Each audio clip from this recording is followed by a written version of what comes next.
Hola, ¿qué tal? Muy buenas tardes. Vamos a abrir, ¿eh? Vamos a abrir porque si no nos vamos a morir. Entonces, más nos vale. Vamos a abrir para el calor porque está haciendo, aunque está el aire acondicionado, pero bueno. Pues sean todos ustedes bienvenidos. Yo les quiero dar las gracias por estar aquí en esta conferencia inaugural de la exposición Éramos felices y no lo sabíamos. Deseo comenzar extendiendo una cálida y respetuosa bienvenida a dos distinguidas personalidades cuya presencia enriquece este evento. Nos honra estar aquí con nuestro querido Mariano de Pasco Serrano, consejero de Cultura, Turismo y Deporte de la Comunidad de Madrid. Muchísimas gracias, Mariano, porque en serio es agradecemos su apoyo, siempre ha estado apoyando la Casa de México, apoyando lo que nosotros traemos desde México para que ustedes puedan estar cerca a la excelencia de México. Y yo te quiero dar ese agradecimiento a ti y a Gonzalo, que también tenemos grandes proyectos por delante que luego se los podremos comentar, pero son sorpresa. Y a nuestro querido embajador y a Rosy también, muchas gracias, embajador, por estar aquí, por... Pues sí, da gusto, da gusto. También tenemos sorpresas, vamos a hacer una gran exposición de la mano del embajador, que va a ser de arte prehispánico mexicano, que inauguraremos en octubre. Van a ver la belleza de exposición. Pero todos estamos aquí por Bego. Bego, que es pues la directora del museo, bueno, no es directora, pero pues ahí funge como una persona muy cercana a Eugenio. Cuando yo la fui a ver, la verdad es que Bego, te agradezco, porque en el momento que le dije, Bego, quiero tener la colección Jumex en la Casa de México, en ese instante Bego siempre dijo, me late, vamos para adelante, y yo te quiero dar las gracias. En serio, muchísimas gracias, porque por eso estamos aquí. Dicho esto, también nos acompaña Ixel Rión, curadora de esta gran exposición. Ixel, pues tú posees una gran experiencia, has estado trabajando en el Museo Tamayo, evidentemente en el Museo Jumex, en el Museo, me falta uno, Carrillo Gil también. Y cuando estábamos justo hablando con Bego de quién iba a ser la curadora de esta gran exposición, pues la idea es que fuera alguien con tu experiencia, joven, dinámico, ¿no? Creadora, creativa, y yo te agradezco mucho que hayas aceptado curar esta magnífica exposición. Es igualmente un honor contar con la presencia de Tatiana Cuevas, directora del Museo Universitario. Tatiana, gracias también. Te estás estrenando en España, ¿no? Es la directora del famosísimo y precioso Museo MUAC, que es el museo de la Ciudad de México. Muchas gracias por haber aceptado aquí.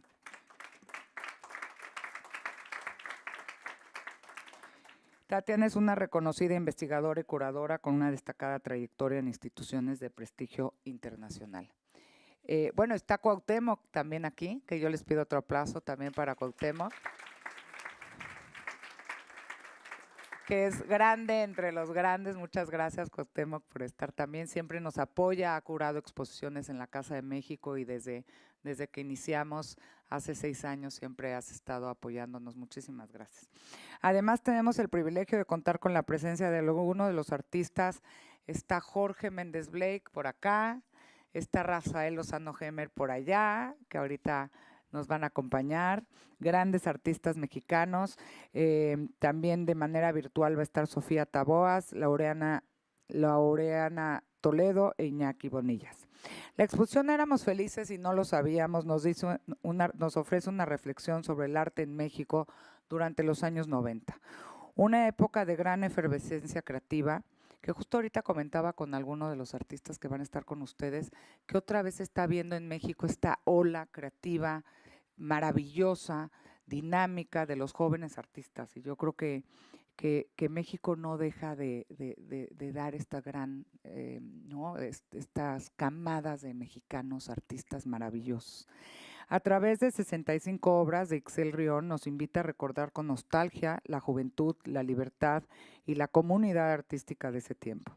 Las piezas que componen esta exposición pertenecen al acervo de la Fundación Jumex Arte Contemporáneo, una de las colecciones privadas más influyentes en América Latina.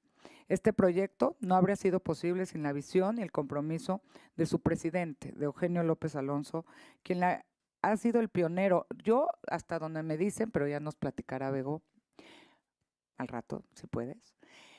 Pues la verdad es que Eugenio rompió cuando empezó a hacer esta colección. Nadie creía en el arte contemporáneo. Su familia es una familia, o era una familia muy de la vieja guarda, ¿no? Esto no se entendía necesariamente en México y Eugenio fue un pionero en creer en el arte contemporáneo y en apoyarlo. Entonces, esta colección tiene mucha historia y tiene una historia porque Eugenio convivió mucho con estos artistas. Muchos de ellos pues, son de la generación, son amigos y entonces fue creciendo su exposición gracias a este gran diálogo que tenía con los artistas de su época. Y es cierto que en esa época pues no había tantas galerías como ahora, no había tanta forma de que se dieran a conocer los artistas. Hoy recordábamos, hay más o menos solo en la Ciudad de México más de 100 galerías, ¿no? Esto en esta época no existía. Entonces, realmente tener en Eugenio una persona que creía en los artistas, como ha habido varios, por ahí está Aurelio López Rocha y su maravillosa esposa que también fueron pioneros, creyeron en los artistas de Guadalajara principalmente y de otros de México. Entonces, yo creo que estos grandes coleccionistas pues son gentes que nos merecen mucho respeto porque hacen que nuestro arte pueda verse en el mundo entero. Entonces, yo les agradezco muchísimo. La colección de hoy que hoy presentamos tiene su origen en una historia compartida, un diálogo constante entre coleccionistas y creadores. Como les decía, Eugenio siempre ha convivido y convivió con muchos de estos artistas. Esta cercanía no solo permitió que su acervo se consolidara, sino que también sentó las bases para que una colección, más que un conjunto de obras, sea un testimonio de un tiempo, una comunidad y una escena artística que marcó profundamente el arte contemporáneo en México. Muchísimas gracias. Los dejo con los que saben. Gracias por estar aquí y muchas felicidades a todos los que nos acompañan. Se lo dejo a Mariano la palabra. Bueno, pues muy buenas tardes, excelentísimo embajador de México en España. Sabes que siempre es un placer coincidir contigo, es un gusto tenerte cerca, porque además siempre coincidimos en eventos de esta categoría y de esta importancia que nos llenan de felicidad, con lo cual verte es sinónimo de que lo que va a pasar es bueno. En ese sentido, muchísimas gracias. Querida Jimena, muchísimas gracias por tu presencia, también, lógicamente, como directora de esta Fundación Casa de México. Muchísimas gracias por tu siempre amable insistencia en que estemos aquí, que agradecemos muchísimo, porque es verdad, y lo hablábamos ahora, que Madrid se ha convertido en ese lugar en el que no dejan de pasar cosas constantemente y el hecho de tener cerca a una persona como Jimena, que nos anima a estar en estos lugares que merecen tanto la pena, es muy importante. Me voy a sumar a todos sus saludos porque ha sido prolija la lista, son tantos los que han colaborado, la Fundación Jumex, el MUAC, etcétera, todos ellos nombrados perfectamente por Jimena. Me uno de verdad a su agradecimiento y lo hago extensivo también a toda la Comunidad de Madrid. Director General de Cultura, muchas gracias por acompañarnos, queridos amigos, artistas, que al final sois lo importante, porque sois los que conformáis ese magma del que luego pueden salir las exposiciones, del que luego beben también los coleccionistas y del que se desencadena toda esta cadena, valga la redundancia, tan necesaria que nos lleva al circuito del arte que celebramos especialmente, muy especialmente, en esta semana en Madrid. Es sin duda la Semana del Arte, la celebramos, como ahora veremos, con muchísimos acontecimientos, pero fundamentalmente con la presencia de los artistas. Como digo, es un placer estar hoy aquí en esta inauguración de la exposición que Jimena detallaba. éramos felices y no lo sabíamos. Qué importante es saber que uno es feliz, sobre todo en este contexto mundial en el que vivimos, ¿no? Pues seamos conscientes de lo felices que somos cada día y sin duda el arte, la cultura, el patrimonio y la unión entre los pueblos nos puede hacer mucho más felices. Pensemos en ello porque yo creo que es importante esa idea. Una muestra que nos invita a sumergirnos en una de las etapas más vibrantes, como nos decía la directora, del arte contemporáneo mexicano. Muchísimas gracias siempre a México. Por primera vez en España tenemos la oportunidad de disfrutar de una selección de esta magnífica colección Jumex, una de las más importantes de América, a través, como decía también Jimena, de 65 obras y 28 artistas diferentes. Subrayo la importancia del artista. Esta fantástica exposición se enmarca dentro de la Semana del Arte, a la que yo hacía también referencia, y tenemos esta exposición, tenemos Arco, hemos inaugurado esta mañana también el Salón del Arte Moderno y Contemporáneo, tenemos Art Madrid en el Ayuntamiento, la VNT, etcétera, etcétera, etcétera. Es decir, un conjunto muy potente, un conjunto muy fuerte de manifestaciones de lo que somos y sobre todo de lo que podemos ser, porque si algo es Madrid es lo que es, pero lo que demuestra que puede llegar a ser, y en este momento el liderazgo es indiscutible. Todos queremos estar aquí, todos queremos disfrutar de lo que está pasando y todos queremos además que pasen cosas como la de hoy, que Madrid y México sean uno, porque eso es especialmente importante.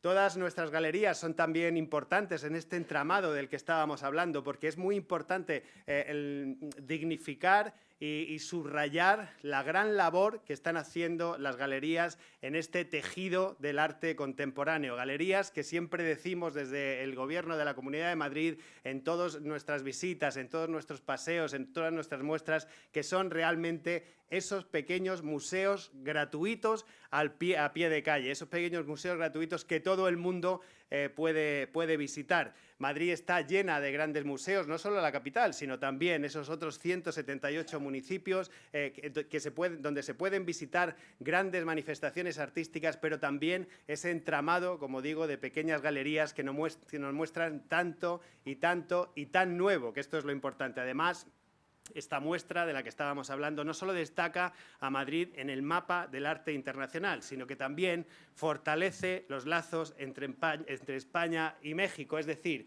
fortalece nuestra hispanidad. Y esto, como sabemos, también es muy importante, porque yo antes hablaba de la unión, y esa unión es la que hace nuestra fuerza, y nuestra fuerza a través del arte será todavía más fuerte. Gracias, por tanto, al compromiso de la Fundación Casa de México siempre, y a todos los que participáis en este grandísimo proyecto. La Comunidad de Madrid va a estar siempre a vuestro lado, lo ha estado hasta ahora y lo seguirá estando. La cultura une, la cultura nunca divide, es divina, pero nunca divide.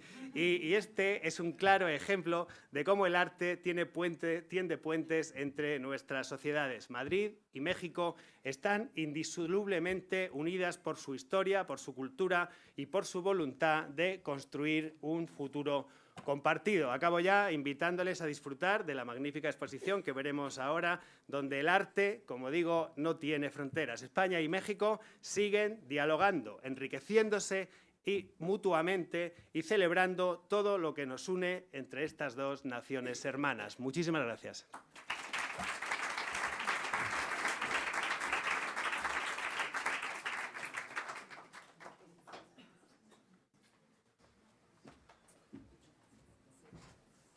Muy buenas tardes, qué extraordinaria convocatoria, la verdad da mucho gusto ver a tantas y distinguidas personalidades del mundo del arte en esta gran fundación, la Casa México, que atinadamente y que sabiamente dirige nuestra amiga, muy querida amiga Jimena Caraza.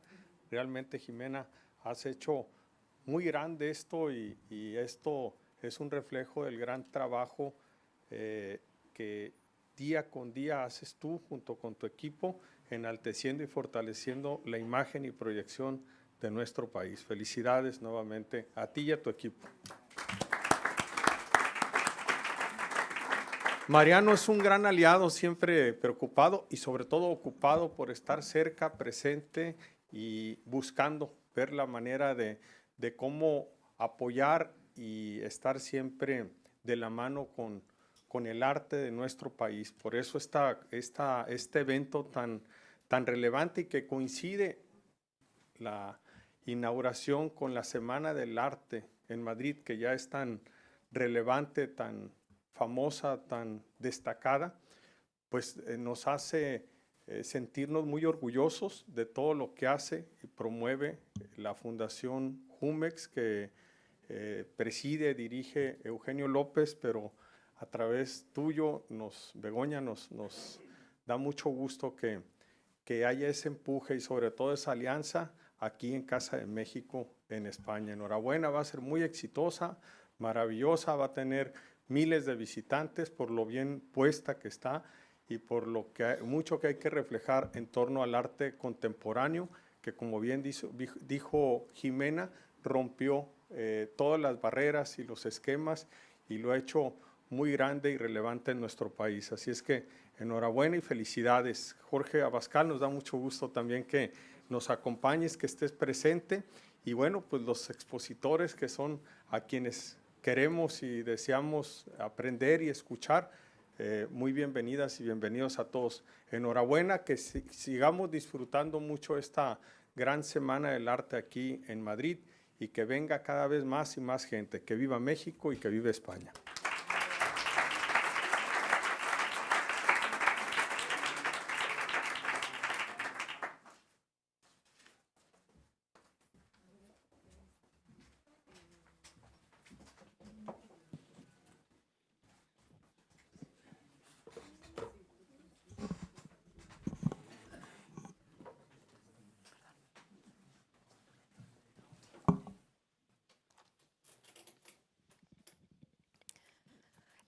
Bueno, muchísimas gracias por esta introducción. Muchísimas gracias, Jimena, a todo el equipo de Fundación Casa de México en Madrid. Ha sido un verdadero placer estar aquí trabajando con todo el equipo. Gracias, Fundación Jumex, y gracias a todos, todos que nos acompañan el día de hoy. Quisiera empezar un poco dando una introducción, a pesar de las introducciones que ya tuvimos, sobre la Fundación Jumex y sobre su fundador. Eugenio López Alonso adquirió su primera obra de arte en el año 1994. Desde entonces no ha dejado de coleccionar no solo artistas mexicanos, sino también extranjeros. Esta colección ha crecido muchísimo y ahora cuenta con alrededor de 3.200 piezas, si no me dejan mentir. La fundación se constituyó formalmente en marzo del 2001 con la primera muestra en aquel entonces en la Galería Jumex en Ecatepec. Ecatepec es la periferia de la Ciudad de México y dentro de las instalaciones del grupo Jumex se presentó esta exposición. Durante la primera década, la Fundación Jumex se consolidó como la institución privada sin fines de lucro que apoyó a curadores y artistas que actualmente forman parte del panorama internacional. Y aunque había un público que asistía asiduamente a las exposiciones en Ecatepec, Eugenio López sabía que tenía que dar un paso más adelante. El 19 de noviembre de 2013, el Museo Jumex abre sus puertas en Polanco, en la Ciudad de México.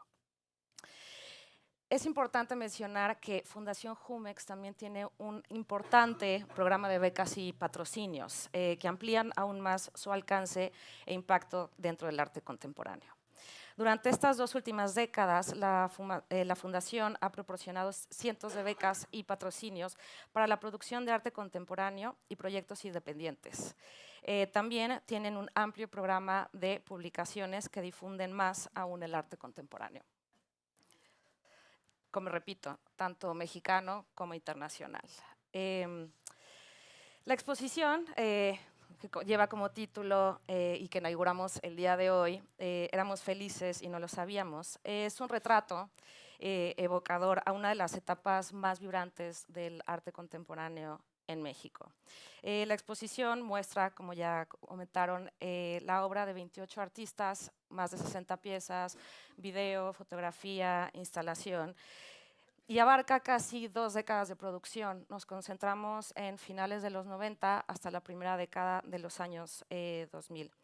Y es un recorrido marcado pues un poco por el desenfreno y la juventud de esa época y la transición hacia la madurez artística. El día de hoy nos acompañan aquí Tatiana, muchas gracias. Como ya mencionaron, ella actualmente es la directora del Museo Universitario de Arte Contemporáneo que pertenece a la UNAM. Y Jorge. Y de manera virtual, les agradezco mucho, nos acompañan Sofía Taguas, Iñaki y Laureana. Y bueno, voy a hacer una breve introducción a cada uno de los artistas, porque todos ellos son personas muy importantes, no solo en nuestro país, sino también fuera, y son los 4 personas que no solo admiro de manera profesional, sino también personal. Entonces, ya después entraremos en la charla, que será un poquito más informal, donde la idea es contar un poquito de anécdotas, historias y lo que cada uno nos quiera platicar. Sofía Taboas investiga el espacio natural y fabricado, cómo estos se construyen, se transforman, se piensan y se perciben.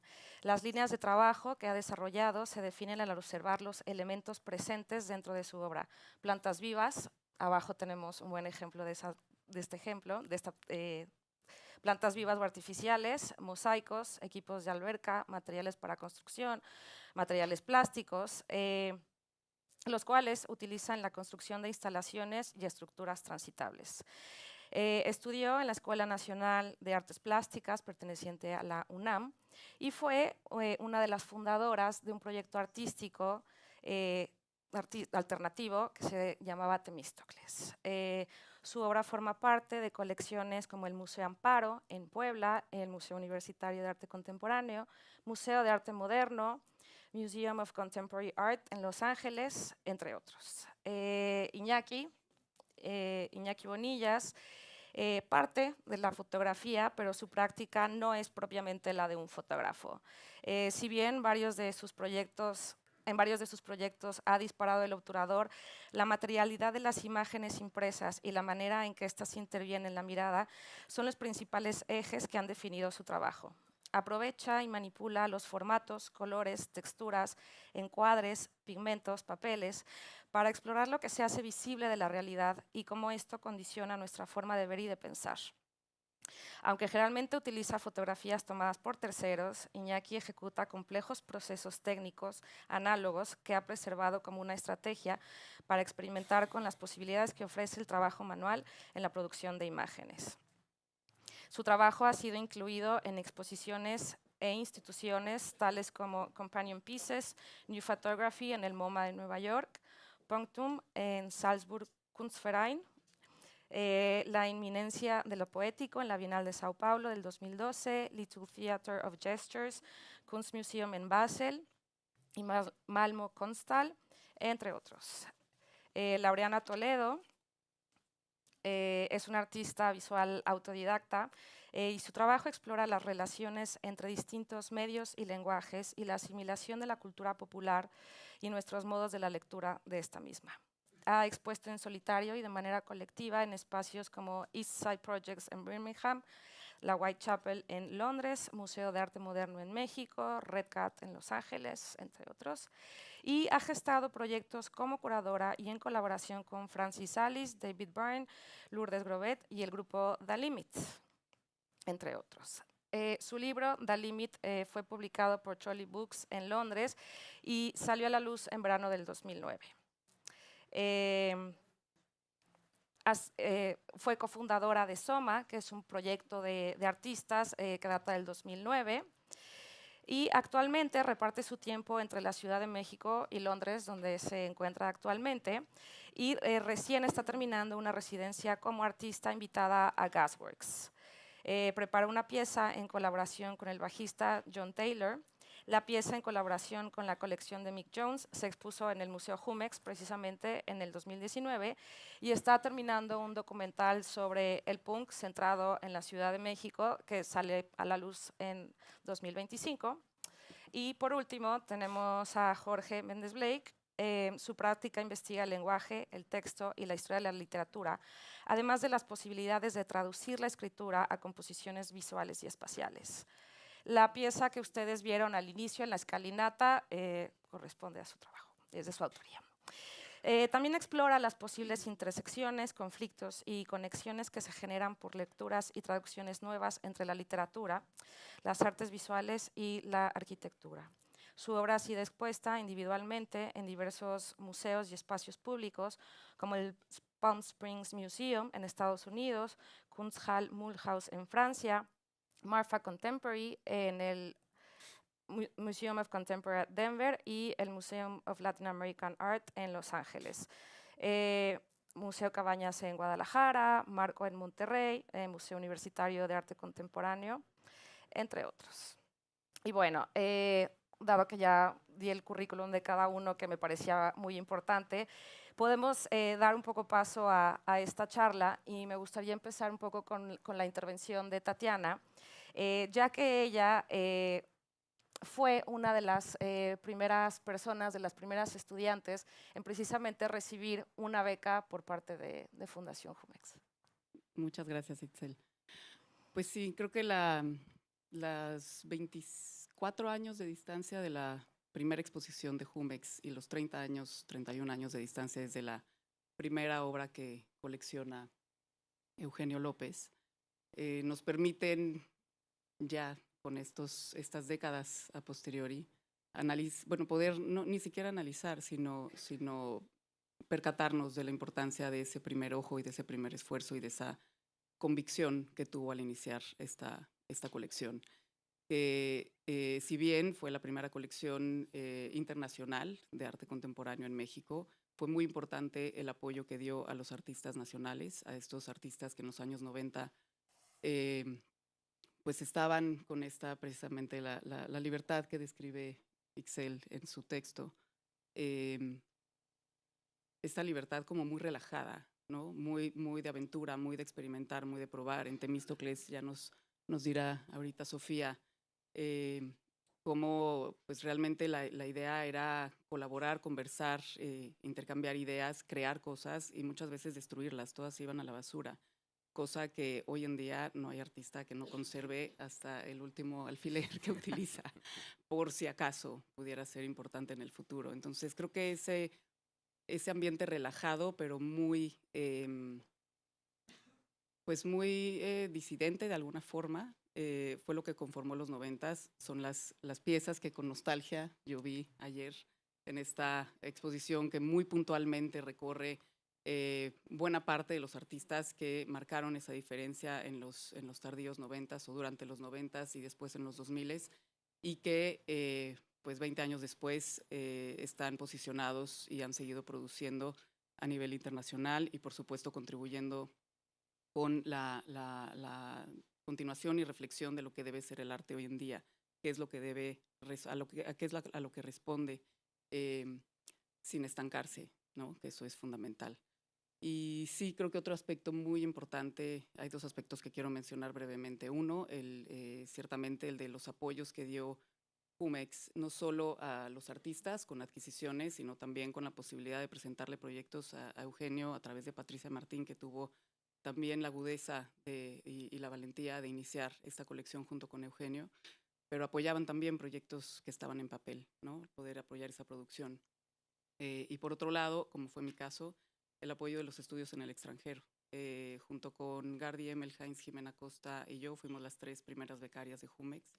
Yo me fui al Royal College of Art en Londres y sin duda fue una diferencia enorme en mi trayectoria.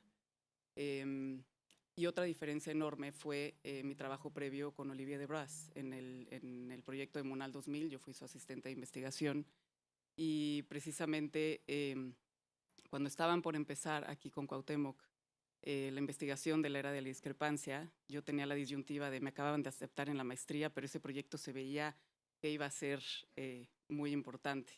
Y Olivier me dijo, tú vete a la maestría, luego te reincorporas a esta escena, no te preocupes, Cuauhtémoc me lo dijo también. Y así lo hice, pero se desarrolló esa gran investigación que fue la era de la discrepancia en paralelo a lo que Jumex estaba iniciando en 2009, la apertura del museo en Ecatepec, 10 años después en Polanco. Pero la investigación de la era de la discrepancia fue también esta revelación de lo que hacía falta en las instituciones mexicanas, que era hacer una colección que diera cuenta de lo que había pasado en el arte mexicano desde los años 60 hasta la fecha, y mirando hacia el siglo XXI, ¿no? No había museo público en México que tuviera una colección similar. Las colecciones públicas se terminaban en los años 60, y esa investigación que resultó 5 años después en la exposición de la era de la discrepancia presentada en el MUCA, en el Museo de Ciencias y Artes de la UNAM, fue lo que originó el MUAC. Entonces, fue un momento que yo dudo que se vuelva a repetir en la historia de nuestro país, por muchas razones. Como bien dice Jimena, en ese momento las instituciones tenían una agenda, las galerías eran pocas, los artistas que estaban generando un nuevo lenguaje, marcando una diferencia con el neomexicanismo de los 80s, ¿no? Que ya estaban como un poquito hartos de construir sobre la idea del nacionalismo mexicano, sino poder hacer otra cosa siendo mexicanos, pero siendo globales también. Y la proyección que dio Jumex a esa participación de los artistas en el extranjero fue fundamental. Y fue un momento que creo que es importante que Jorge, Laureana, Iñaki y Sofía nos puedan decir desde su experiencia cómo pues eso que estaba en ebullición, que sí alcanzó el punto de ebullición en los principios de los 2000, lo vemos en la exposición y lo vemos en el trabajo de cada uno de ellos ahora. Así que le voy a ceder la palabra a Jorge. ¿Empezamos? Sí. No sé, como quieran. Sí. Buenas noches. Bueno, me tocó a mí ser aquí el artista físico, ¿verdad? En físico. Pues bueno, creo que sería fundamental introducir esta exposición con el momento histórico que está hablando y obviamente cada persona habla de la fiesta como le fue, ¿verdad? Y digamos que sí fue una fiesta. Bueno, pues un honor estar ahí en medio de todos estos artistas, ¿no? Que mi generación admirábamos mucho, y ahora ser parte de ellos para mí es importante. Sería importante comentar que yo vivo en Guadalajara y pertenezco a un grupo de artistas que trabajamos desde Guadalajara, es decir, desde la periferia, que no somos... nunca tuvimos estudio ni vivimos más de periodos cortos en la Ciudad de México.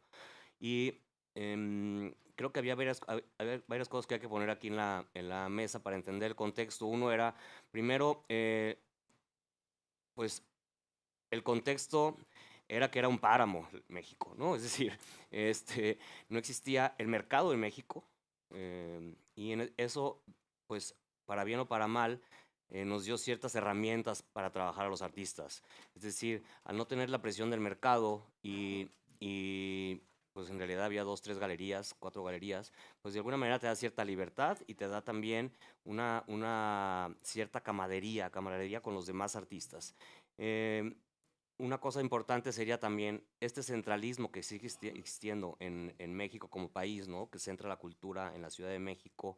El arte funcionó, y el arte contemporáneo sobre todo, funcionó para unir y descentralizar México, la cultura en México. Es decir, mi generación, y lo podemos compartir con algunos de ellos, pues de alguna forma hicimos gran conexión con otras ciudades de la Ciudad de México, como obviamente con la Ciudad de México, y esta amistad y el arte de alguna manera rompió esta barrera que existía entre el centro de México y ciudades como Guadalajara o Monterrey, ¿no? Que intentábamos también tener cierta presencia a nivel primero nacional y después internacional.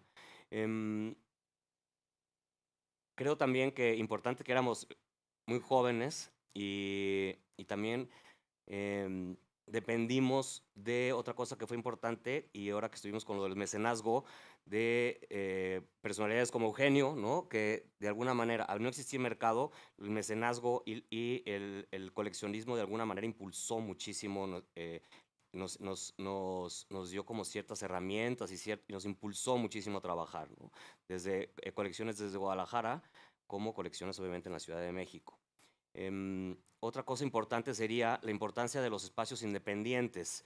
Al no existir tanta instituciones, pues son las que existen hasta la fecha, básicamente, los espacios que decíamos alternativos, independientes o no institucionales, creados en la mayoría por artistas, de alguna manera eran los puntos de encuentro entre diferentes generaciones y diferentes lugares, ¿no?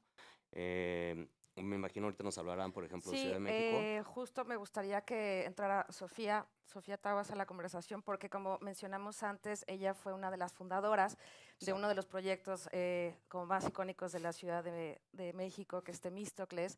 Entonces, Sofía, si nos pudieras como contar un poco cómo se gesta esta idea de Temístocles, cómo en algún momento ella y yo estuvimos conversando un poco de cómo se da, y me contaba ella de que era un espacio de artistas en la que ellos eran los curadores, los gestores, los que montaban, los que pintaban, absolutamente todo. Entonces, me encantaría que nos platiques un poco esa experiencia.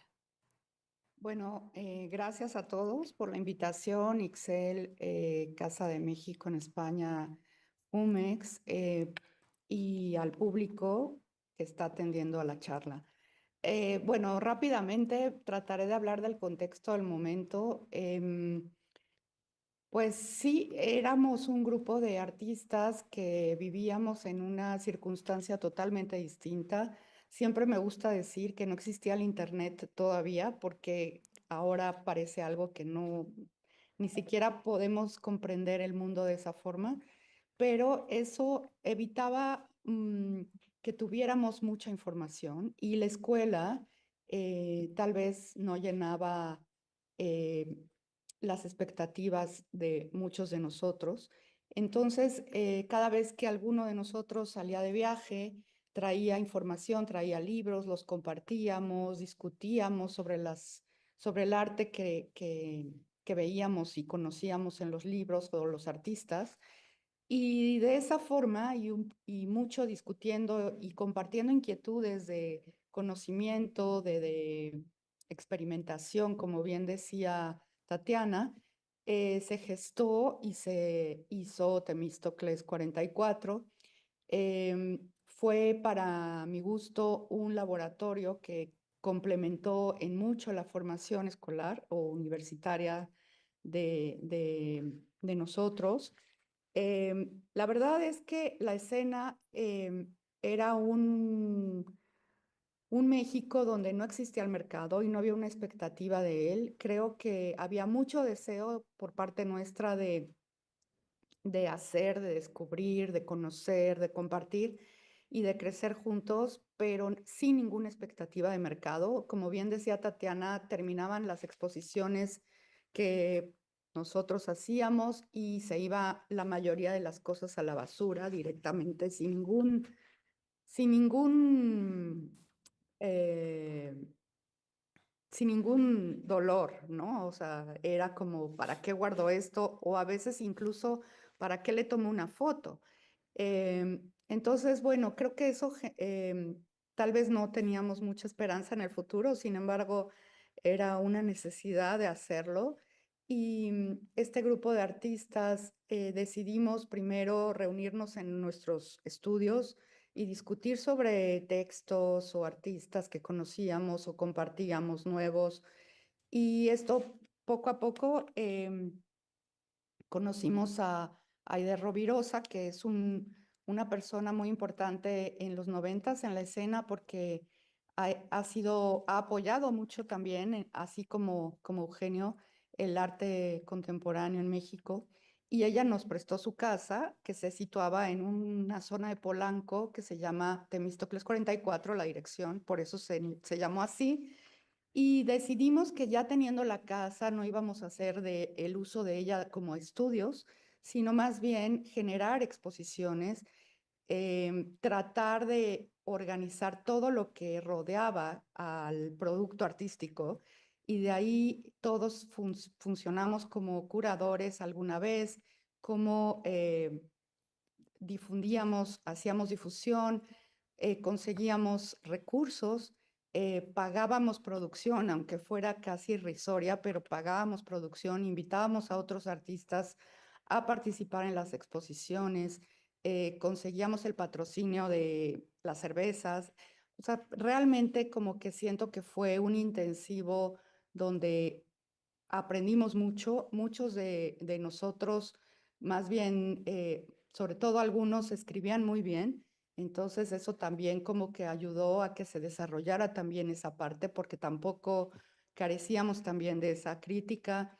Entonces creo que fue un espacio súper importante para muchos de nosotros, probablemente también para la escena, porque no habían muchas cosas sucediendo. Eh, y desde luego que a algunos de nosotros nos ayudó pues a salir afuera, ¿no? A potenciar nuestras carreras en más o menos intensidad. Creo que para mi generación también fue muy importante el vínculo con Guadalajara, en especial con Carlos Ashida y Patrick Charpenel, que generaron exposiciones de la Ciudad de México en Guadalajara y viceversa.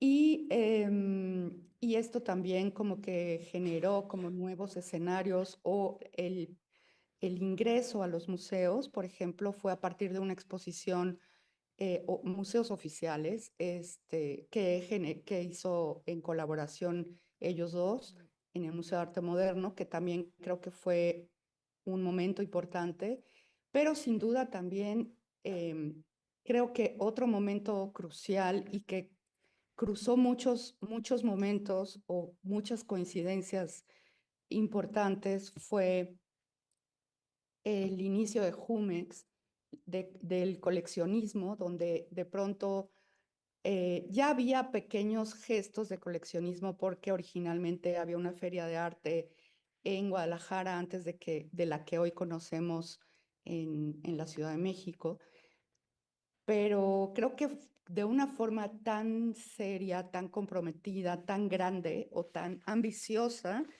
eh, pues se dio con la colección Jumex y que apoyó mucho la carrera o apuntaló mucho la carrera de varios de nosotros al comprar como nuestro trabajo y darnos como una perspectiva diferente de la posibilidad de cómo el trabajo, la obra podía insertarse en otro tipo de dinámica donde existía un posible mercado y tal vez confluyeron allí otros momentos donde también surgieron galerías nuevas importantes que una de ellas agarró básicamente a muchos de mi generación o de los que estuvimos en Temístocles, que fue Kurimansuto.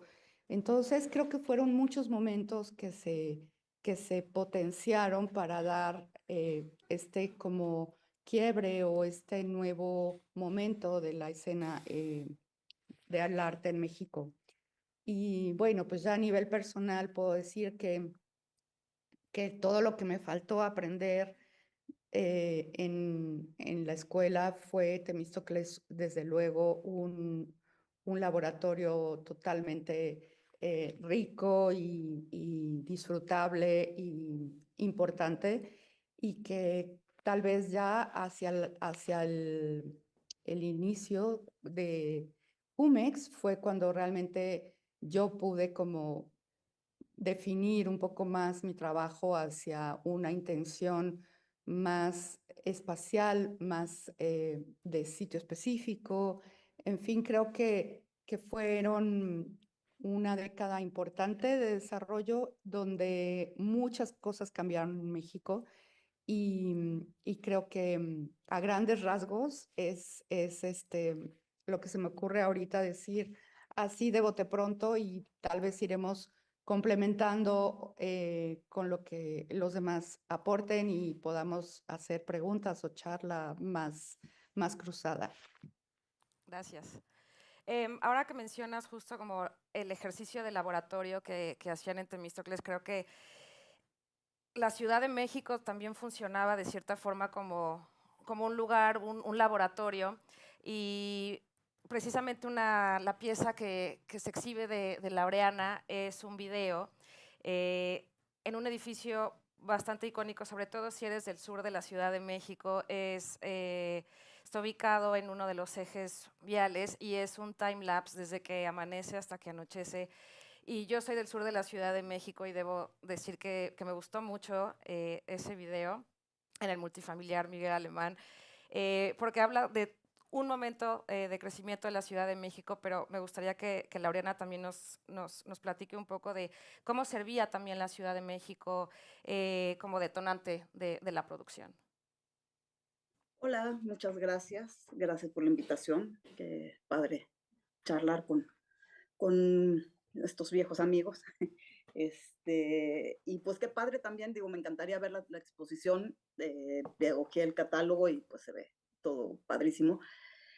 Em, Creo que sí, bueno, digo, es muy, muy importante para empezar lo que dice Sofía, ¿no? Del contexto de la ciudad, del contexto del país, del contexto del mundo.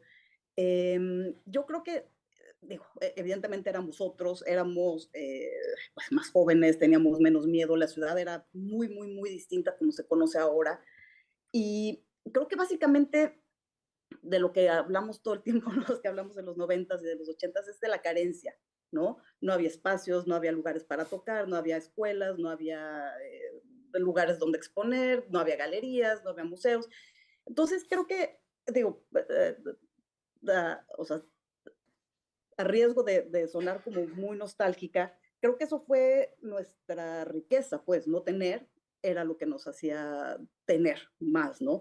Porque justamente esto, pues, nos hizo inventar, crecer, o sea, yo, cuando ellos estaban haciendo Temístocles, yo estaba estudiando, porque yo sí iba a ser fotógrafa, y además estaba como yo muy metida en el mundo del rock, ¿no? Y de la fiesta y en las noches, y pues a veces los veía a ellos así como que llegaba ahí, los invitaba a una tocada, o incluso como a través de Gabriel Curi, que tocaba en un grupo, pero también era artista, entonces a veces íbamos a eventos juntos, a exposiciones, y de ahí nos íbamos a la tocada. Eh, y ir a lugares de Mala Muerte, de ficheras de Arrabal, de los antros gays estos en Ciudad Neza, pues era una cosa que pues había que hacer esas cosas, porque no había donde pues eso, ¿no? Donde tocaban los amigos, donde, en fin, no había dónde hacer las cosas. Y ahora que oigo a Sofía que decía de sus estudios, yo creo que más bien eran los cuartos en casa de nuestros papás, ¿no? Así como que tenías un escritorio con las cosas que estabas leyendo y 3 fotos que habías tomado. Y yo improvisé un cuarto oscuro en el baño de mi casa, porque tenía que quitar las cosas para bañarme, entonces pues o trabajaba o me bañaba. Y bueno, o sea, evidentemente pues somos parte de esta transformación, evidentemente, mientras hubo, no sé, los grupos, pues luego llegaron las disqueras, estaban los artistas, llegaron las galerías, llegaron los museos, y creo que a la vez que se nos van dando como todas estas oportunidades de tener más infraestructura, más lugares de acción, pues también se va reduciendo un poco como la inventiva, ¿no? En varios sentidos, y en sentido también tecnológico. Entonces yo creo que o sea, no había evidentemente redes sociales ni internet, y yo creo que esa red, digamos, que nos sostenía era esa ciudad y esta interconexión. O sea, yo tengo amigos punks de Iztapalapa, punks de Nesas, de los más fresas con los que iba yo al News, o sea, de absolutamente todos los lugares. No puedo imaginarme ahorita conociendo a alguien de ninguno de esos mundos, ¿no? Y porque pues estabas así, con tiempo, con ganas, y pues de que vamos aquí, vamos, y si vamos allá, vamos, y ¿no? Súbanse todos, yo los llevo. Entonces creo que también pues es parte de una dinámica evidentemente relacionada con la edad, pero creo que es súper importante la carencia y la cadencia también, pero la carencia. Eh, y creo que, o sea, de alguna forma o de otra, también esto se está reflejando pues en muchas cosas, por ejemplo, en la fotografía, ¿no? Como esta invención como de lo urbano, o sea, las cosas que venían haciendo los fotoreporteros, la música y las letras que hacían Maldita Vecindad y Café Tacuba, ¿no? O sea, como esta cosa donde quién soy, pero soy parte de allá, pero no soy parte de acá, y pues también estar, pues, metida dentro de todo eso, ¿no? Fotografiando todo eso. Y me parece que sí, que en muchos sentidos, pues la ciudad También, bueno, pues luego se modernizó, ahora es facilísimo llegar a cualquier lado, ya ni siquiera es tan insegura la Ciudad de México, ¿no? Como era antes. Eh, y, y creo que sí, pues como que de alguna forma, lo que el video este que mencionas, Itzel, Ixel, es pues como una, no sé, como una forma de pensar qué significa o cómo es que habitamos, ¿no? Qué implica vivir en un lugar, cómo utilizas un lugar, cómo vives una ciudad, cómo vives un entorno. Y aunque nunca viví en el multifamiliar, creo que tengo así como una especie como de fantasía de en algún momento como de ser modernista y de estar en un solo lugar, ¿no? Como retenida, porque siempre me moví muchísimo y en solitario. Creo que hay una de las partes principales de ese video, lo que me gustaba era que había como esta idea de la arquitectura, que también era un sueño en un México progresista, en un México que estaba rico, que en un México después de la guerra vendiendo petróleo. Eh, y que había este cuadro perfecto, ¿no? Hecho por Mario Pani, y cómo el habitar el lugar lo iba ensuciando, iba la gente sacando su ropa al balcón, los chavos ahí que estaban, hay unos que echan novio ahí como 4 horas están ahí porque se les ve, ¿no? Entonces, pues un poco esta reflexión de qué es estar en un lugar. Creo que también, pues es una pregunta que me sigo haciendo, que sigo haciendo estando en Londres, sigo haciendo estando adentro de un archivo como el de Mick Jones, diciendo, bueno, pero ¿cómo nos representan a nosotros? ¿No? Y esta especie de pregunta siempre, ¿no? Creo que tal cual así, quiénes somos y a dónde vamos y sobre todo como poder, no sé, como aprovechar como cada uno de estos pedacitos como de carencias y de faltas para poder hilar lo que sigue, ¿no? Creo que es un poco lo que tendría que decir, no sé, ya me perdí, pero creo que es eso.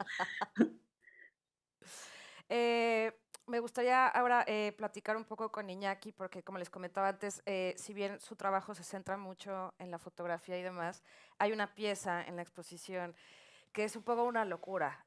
Parece ser que alguien está cambiando la radio constantemente y son que además hiciste con un DJ Iñaki. Y cuando entras no sabes muy bien de dónde viene y te llega a molestar y son 28 maneras de decir light que él tomó por ahí. Sin embargo, hay otra pieza mucho más reciente que ya es ese trabajo de Iñaki como mucho más estructurado, partiendo de la fotografía, de un fotograma, deformándolo y demás. Entonces me pareció muy, personalmente como muy loco este audio de Iñaki en comparación con esta pieza como más reciente, que es más como el trabajo que yo conocí en un principio de él. Entonces me gustaría mucho que Iñaki nos cuentes cuál ha sido cómo fue esa también, esa maduración en tu trabajo también a partir como de los materiales de esta pieza tan única en audio. Ay, gracias, Ixeli. De antemano me disculpo con los que vayan a custodiar la exposición y mi pieza, que tengan que convivir con ella. Siempre ha sido para mí una fuente de preocupaciones porque es un loop de escasos segundos y quien tenga que permanecer largas horas al lado de esa pieza, espero que no me acabe odiando. Eso por un lado, y por otro, pues agradecer a todos los presentes que no estén camino al Bernabéu en este momento. Habla muy bien de ustedes. Y bueno, pues yo llegué ya un poco tarde a la fiesta. Yo quizá me inserté ya en la generación de la denominada generación de los noventas, pues cuando estaba ya un poco acabando alguna vez, acabando la fiesta. Alguna vez estuve presente en Barcelona en este festival de música Sonar, que pues empieza muy temprano, desde las 11 de la mañana y termina a las 7, 8 de la mañana del día siguiente. Y yo pues siendo joven y muy aplicado, intenté no perderme ni un solo concierto. Y para mi sorpresa, al salir, pues eso, ya a las 7 de la mañana del último hangar donde había pinchado discos, alguna celebridad del momento, encontré con que un DJ había estacionado su coche a las afueras de este hangar, había abierto la cajuela y ahí tenía unas tornamesas y unas bocinas y improvisó una pachanga cuando pues ya todos íbamos de salida, ¿no? Y quizá esa es un poco la figura en la que yo me siento bien representado en el mundo del arte de los 90s. Es decir, todos mis compañeros aquí presentes con las maravillosas narraciones que compartieron, pues me dejaron a mí ya un poquito el terreno más planchado, ¿no? Yo tuve, por ejemplo, la suerte de haber podido comercializar mi trabajo pues a una edad muy temprana. Yo, al igual que Laureana, fui autodidacta. Eso también se lo debo a algunos de ustedes que ya venían desertando de las academias mexicanas, todas muy concentradas en el pasado y no necesariamente en el presente, así que me sugirieron por ahí algunos en su momento, pues sáltate ya ese dolor de cabeza y ponte directo a trabajar, cosa que hice. Pero, pues bueno, Jumex justamente me compró una de mis primeras piezas cuando yo tenía pues apenas 18, 19 años y fue pues además una pieza que no solo la venta de ella tuvo una repercusión en mi economía, sino también en la herencia familiar. Yo por aquel entonces había comenzado a trabajar con una serie de álbumes fotográficos que estaban presentes en casa de mi abuelo, a quien yo admiraba y cuya morada fui yo después a ocupar cuando él murió.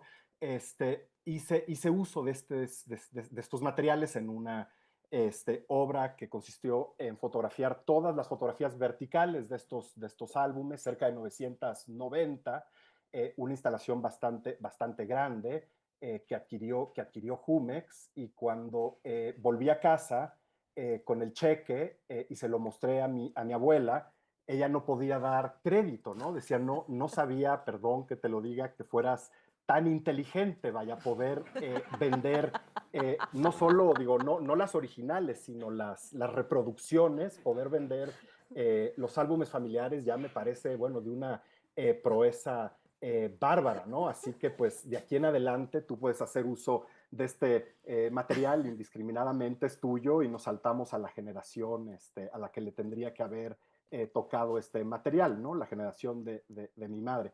Así que bueno, le debo eso desde luego también a Jumex. Gracias a esa adquisición pude yo tener ya, digamos, un respaldo institucional que me avalara como el destinatario de estos materiales.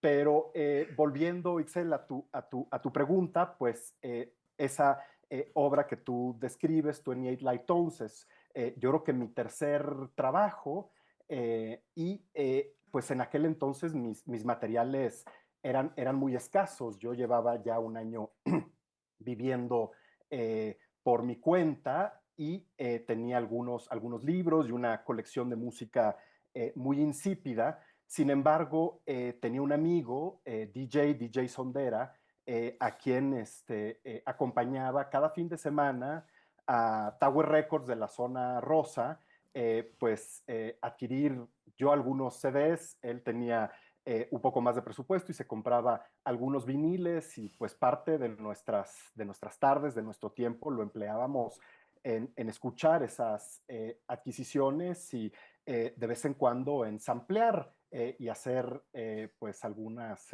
experimentaciones con esos sampleos. Y al poco tiempo vino una invitación por parte de Eduardo Avaroa justamente para hacer una exposición. Me imagino que en el último espacio, en la última sede que ocupó la Galería Art and Idea en el Parque España. Me parece que después de esta exposición se demolió el predio, y la invitación de Eduardo a todos los artistas participantes era pues justamente a trabajar alrededor del tema de la luz. Yo venía de ser asistente de un fotógrafo de modas, mi tío Carlos Omonte, y pues yo, digamos, me encargaba de todo lo que giraba alrededor de la fotografía, pero nunca hacía la foto. Esa, digamos, era ya la ocupación de mi tío, ese puesto ya estaba tomado por él, así que tuve que buscar la manera de poder trabajar con la fotografía sin de alguna manera comerle el mandado a mi tío y convertirme en una competencia directa, ¿no?, del fotógrafo. Y así fue como, por ejemplo, hice un primer proyecto para la Bienal de Fotografía Foto Septiembre, donde registré acústicamente todos los sonidos de los disparadores de las cámaras fotográficas con las que trabajaba mi tío. Y supongo que en una estrategia similar, cuando vino la invitación de Valo, y conociendo el repertorio ya tan amplio de viniles de mi amigo DJ Sondera, pues nos pareció interesante poder hacer un sampleo de todos los momentos donde algún cantante, alguna cantante mencionaba la palabra light y luego pegarlas, todas estas pues maneras, algunas muy agudas, otras más graves, de hacer mención a la luz. Con lo cual, pues nuestra participación en esta exposición consistió en eso, en 28 representaciones lumínicas, pero emitidas pues guturalmente, ¿no?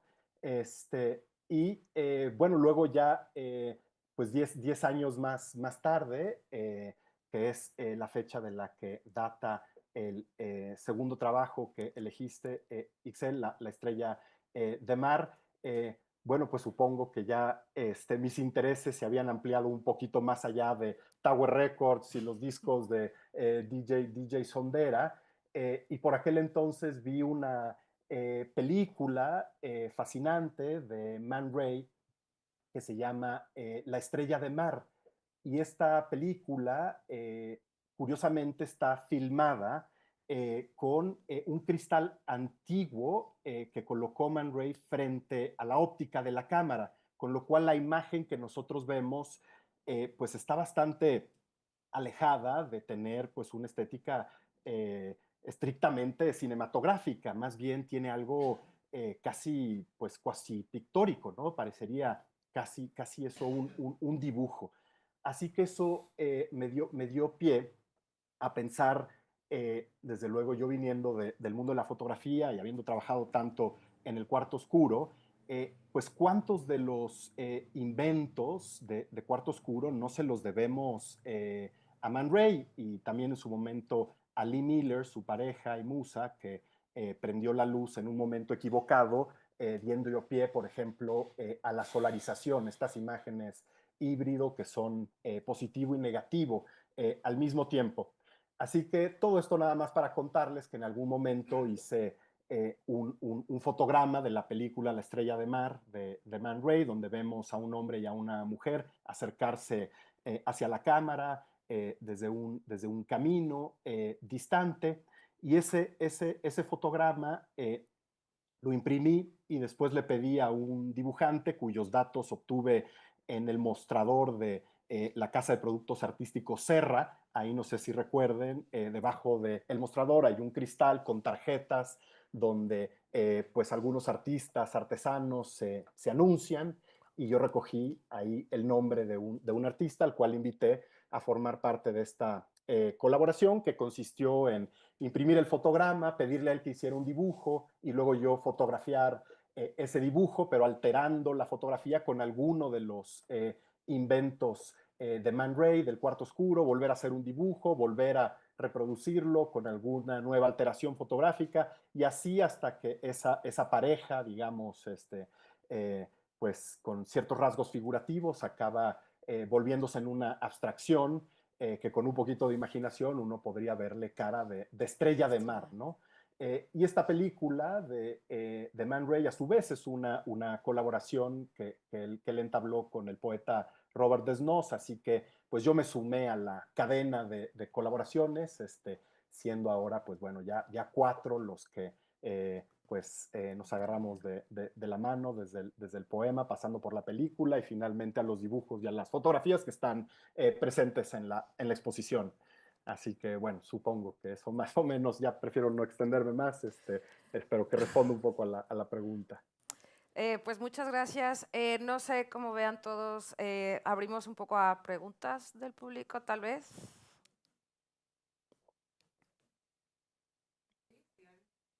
Sí.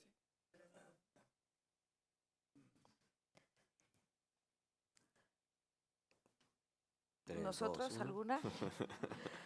Pues si no hay preguntas, tal vez como que, no sé, creo que podríamos cerrar un poco como con un pequeño, a lo mejor, que nos compartiesen, tú también, Tatiana, por favor, todos como, a lo mejor ese momento, cuál fue ese momento, esa situación o incluso esa fiesta en el que dijeron, el arte ya cambió en México, ya dimos el paso, ya no somos esos jóvenes, esa generación de los 90, ya estamos en otro punto.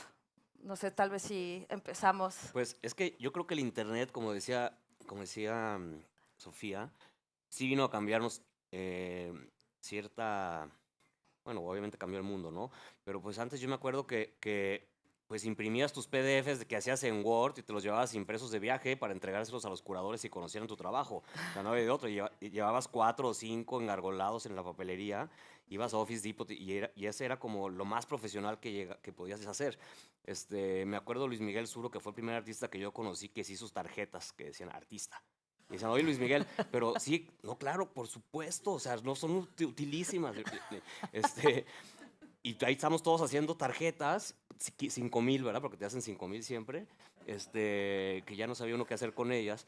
Y en el momento en que pudimos mandar un mail, que en Alta Vista, ¿no? Esos tipos de cosas, creo que todos nos conectamos con el mundo y empezamos a tener acceso a muchas cosas que antes no teníamos acceso. Y eso también ayudó a que no tuviéramos que estarnos moviendo tanto y que pudiera uno trabajar ya no necesariamente donde estaban los grandes museos y en esa época hablaba uno mucho de los grandes centros de arte, París, Roma, Tokio, pues y bueno, me acuerdo que también era de super moda decir que el artista vivía entre París y Ciudad de México, ¿no? O sea, porque había ido a París un fin de semana, todo el mundo, ¿no? Era lo más in. Y ahora ya quitas París y nada más pones a Popan, ¿no? Entonces yo creo que sí, el cambio que no fue controlado por nosotros, pero que movió al mundo, ¿no? Que fueron los celulares, la comunicación creo que fue lo que hizo un gran cambio, ¿no? A favor de lugares como México, ¿no? Sobre todo, ¿no? Que vivimos en el margen siempre. Yo nada más complementar con que creo que un cambio importante era, o sea, en ese momento había 3 galerías importantes, 25, 30 artistas, ¿no? Eran como puntos que había que unir. Y ahorita tenemos una red que ya, o sea, prolifera, que ya es inabarcable, ¿no? Entonces, creo que ese alcance, ¿no? Del desinterés, o sea, como decía Sofía, pues ni siquiera teníamos una galería a quien buscar. Y hoy en día, pues es como hay tantas galerías, hay tantos artistas, o sea, sí es parte de esta confusión y riqueza que tenemos hoy, pero que en ese momento era muy fácil hasta cierto punto de mapear, conectar, y eso explotó, ¿no? Laureana. Bueno, una cosa que estábamos comentando antes de empezara esto, era como es muy bonito el título, ¿no? Esta cosa de no sé, éramos felices y no lo sabíamos. Y lo estábamos comentando con Sofía, porque yo de pronto lo primero que dije, pero yo sigo siendo feliz, o sea, como que yo no sé si en ese sentido yo conservo como esta inocencia, o sea, yo sigo haciendo piezas con fotocopias, ¿sabes? Yo sigo haciendo piezas con recorto a mano y todavía casi si me dejaran, o sea, si me dejara mi conciencia ecológica, imprimirían en el cuarto oscuro, pero ya sí está horrible lo que contamina. Pero creo que hay algo, pues, o sea, yo creo que no sé cuándo, o sea, no sé si sea un evento o una sucesión de eventos, pero sí perdimos esa inocencia, yo creo, y no con el afán de recuperarlo o de mantenerlo o conservarlo así como a lo que sea necesario, pero también hay una cosa digo, también es lo que nos tocó, no sabemos otra forma de hacer las cosas, ¿no? Que creo que es muy valioso y que creo que es por eso, por lo que se nos valora como pues todas estas iniciativas, hicimos escuelas, hicimos galerías, hicimos publicaciones, ¿no? O sea, un poco cuando llegaron todas estas instituciones, pues nosotros ya estábamos haciendo lo que hacíamos, ¿no? Entonces creo que sí es también muy importante como pues que sigamos ahí como un poco también como con ese espíritu, obviamente no rockeando tanto como lo hacíamos antes, pero sí hay algo como de esta inocencia, que aunque tengamos así una infraestructura enorme, sigue siendo como la forma en la que aprendimos a hacer las cosas, ¿no? Y que no estamos dependiendo, pues no hay una beca, bueno, pues a ver cómo le hago, no hay una edición, pues a ver cómo le hago, ¿no? O sea, un poco creo que esa es una de las riquezas. Y también, bueno, no sé, como que sí, o sea, de lo que llegó a quitarnos ahí de ese lugar, pues sí nos quitó un poco como esa inocencia, nos puso como a hacer, no sé, como, no competencia, pero nos puso así como a vernos unos como enfrente de los otros, cuando en realidad estábamos siendo parte de una cosa mucho más eh, orgánica, ¿no? Gracias. Y Sofía, ¿cuál sería para ti? Tu micro.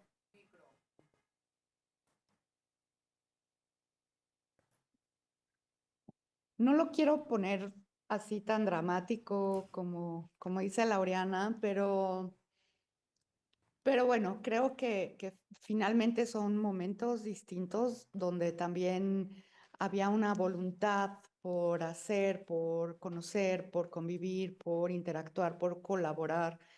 Y creo que esa en no detenerse, porque creo que eso sí es una enseñanza de los 90s, que quieres hacer algo y lo haces y no es como, bueno, es que no tengo el presupuesto, no tengo, te mueves para lograrlo y creo que eso sí es un aprendizaje de lo que nos tocó vivir. Sin embargo, creo que cada momento también tiene su momento, su atractivo, su interés, ¿no? O sea, como decía Tatiana, bueno, ahora es un momento totalmente distinto, muy complejo, con muchas capas, con mucha gente, muchísimos artistas, muchas galerías con perfiles totalmente variantes.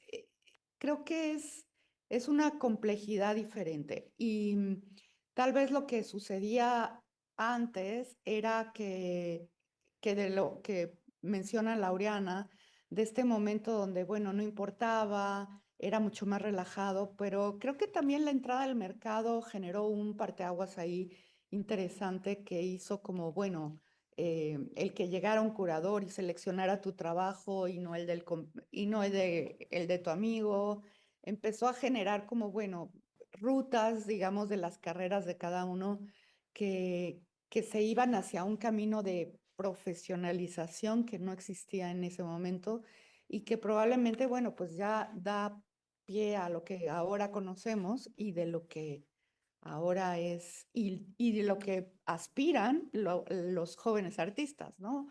O sea, ya no aspiran a vamos a hacer un espacio alternativo y sino más bien quiero estar en esa galería, quiero viajar por el mundo, quiero tener todas las residencias, ¿no? Entonces creo que son como también, pues eso, una visión de lo que puede ser diferente de la que teníamos. Y ya se me olvidó cuál era el comentario, la pregunta, perdón. No, está perfecto. Era nada más como hacer ese recuento de en qué momento se hizo el cambio, ese clic, esto ya cambió. Pero creo que justo lo has respondido, lo has comentado, o sea, creo que nos queda claro. Y ya, Iñaki, para cerrar, para que puedas ver el partido. Ay, gracias, sí, perfecto. Digo, todavía tenemos un ratito, pero para escuchar los comentarios previos en todo caso. Exacto. No, justamente, pues una anécdota que se encadena a lo que comentaba Sofía. Yo la primera vez que le mostré mi trabajo, mi carpeta, que en aquel entonces, bueno, era ponerle una atención monumental, ¿no? A la producción de la carpeta.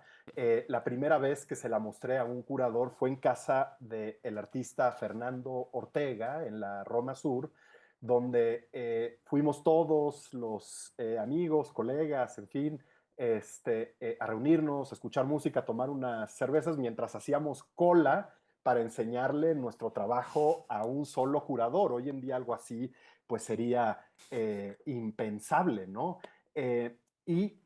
Pues de alguna manera se han invertido un poquito los papeles. Ahora, digo, no es que haya una cola de curadores queriendo entrar ahorita a mi estudio, pero sí, en efecto, veo por la ciudad pues circular pues a una cantidad mucho mayor de curadores internacionales que la que se veía en aquel entonces, que era pues bueno, digno de una celebración, ¿no? En casa del artista, que tuviera el espacio más generoso para abrazarnos a todos, ¿no?